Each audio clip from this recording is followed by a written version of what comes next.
اوكي. هذول اصدقائي يوميا عندي في قصه شكل يسويها فيدخلون باكشن شكل كذا. اليوم مثلا القصه هذول مواطنين عاديين وهذا عدو، هذا حامي اعراض هذول وهذا اسمه هادي. هذول مواطنين عاديين، فهذا شغلته يحمي اعراضهم، لان هذول ما يعرفون يحمون اعراضهم وحدهم، حتى لو عندهم سلاح، حتى لو كل شيء عندهم، حتى لو في قتل، بس ما يعرفون يحمون اعراضهم وحدهم، لازم واحد يساعدهم. يلا فهذا شغلته اليوم يحمي اعراض هذول، يحمي اعراضهم لك. هو هذا حامي الاعراض. اليوم ظل يتصافن. هي شنو الاشياء اللي تخلي الشاب العراقي يهاجر من بلده ويروح يدور غير بلده؟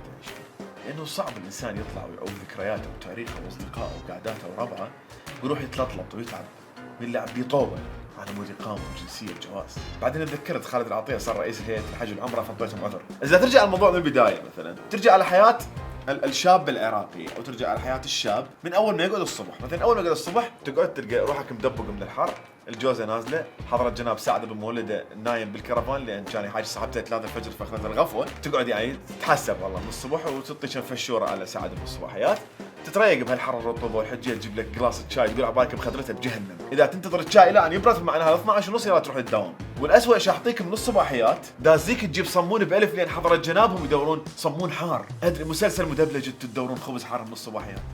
هي مال رقي. يوم ما تضمني صمون 12 وفضينا نروح للفرن نلقى نص القطر واقفين هناك ينتظرون، نص الشعب العراقي، والخباز ما يخبز الا قبل ما يتجمع بدقيقتين. يعني انت من 92 مقابل هالمنطقه القشره هاي ما عرفت تخبز من وقت. زين امي ما ضمت لنا صمون من البارحه، ضم انت صمون اخي من البارحه نقبل بيه ما يخالف بارد. بعدين اخي الخباز كبر الخشب هاي كانها مجداف مال مشحوف، هاي ما تحوي بس 4 صمونات، كان لازم اقول كبرها شوي خلي 20. لانه هذا اللي كامش العلاقه عبي لك بالفرن واقف يعلس بالصمون يأذيك لما انت جوعان تشوف. واحنا عندنا جزر وانت جاي تاكل القماع ما الصمون. كل ساعه جايه واحده من النسوان جتي برر ب2000 برر ليش ب2000 معسكر تدريب مال منتخب ترايقين ببيتكم انت؟ لا يقول لك ما يصير. ها يا مره، والمره نصف حبيبي المره مو نصف المجتمع، المره كل الفرن. الشعوب مو تعيش بالخبز اذا المراه مسيطره على الفرن وعلى الخبز، اذا سيطرت على مقدرات الشعوب كلها. قول اخذت الصمون ورجعت البيت تعيش الطريق حرب نفسيه، خاف العلاقه تنشق ويوقع الصمون، واذا انشقت العلاقه ابوك يحترق، حروق درجه اولى تصير بيك منها، وتحاول الصمون منها بين ايدك وبطنك وجاي تركض وتسب الاسره السعيده اللي جاي تنتظر الصمون الحار، الاسره المكسيكيه اللي ينتظرون صمون حار. واول ما تطب بالجراج تلقى ذاك المتقاعد كان مفوض قاعد على كرويه الحديقه قاعد ينتظرك نص صباحيات قاعد يشعدك. ما تقول ليش عرقان الصمون؟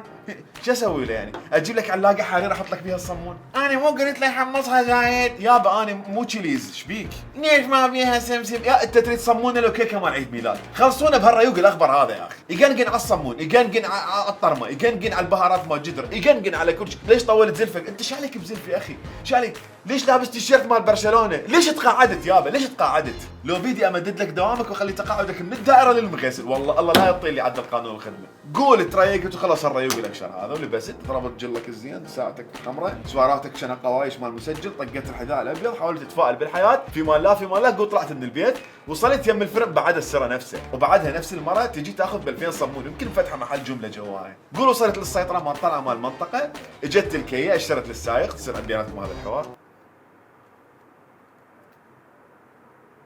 هذا الحوار، هاي اللغه اللي ما حد يفهمها هاي.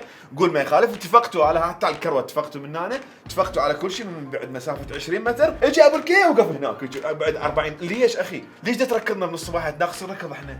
عايزه هي تشوف حذاء ابيض وقميص وساعه حمراء، الوطن راح يركضني منها الى ان انام، ليش تركضني من الصباحيه؟ وهكذا يبدا المواطن العراقي ركضتها الصباحيه ويا وسائل النقل. قول ركبت الكيه وقعدت ويا الله مشت الكيه، انت قاعد هيجي بسم الله الرحمن الرحيم ان شاء الله صباح خير، ترضاها راتب تقاعد، ايش بيك حجي؟ ايش بيك قاعد يمك من انا واحد متقاعد ترضاها 300,000 كل 3 اشهر؟ انا ايش علي؟ انا خلصان من المفاوض اللي يمي بالبيت، ايش علي بيك حجي؟ انا ابو الراتب مالتك سعديه تريد مشوار، انا مالي علاقه والله مو السوق المركزي انا حجي. ليش ما اخذك لبيتنا وتقابل ذاك المتقاعد وتحلون مشاكلكم بيناتكم؟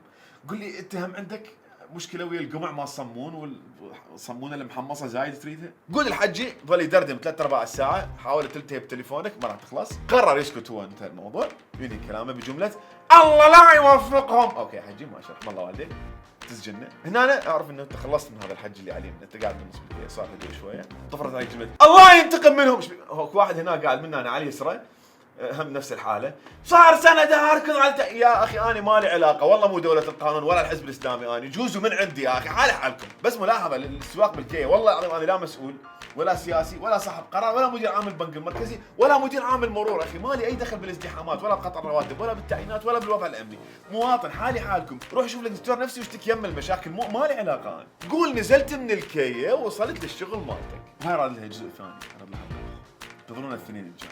اللي قدام تاج راسك الكيه، تاج راسك السمسم، تاج راسك الصمون، تاج راسك الحجي، تاج راسك السيطره. وخلينا نرجع نحمي اعراض هذول اللي لازم واحد يحمي اعراضهم. تعال احمي يلا.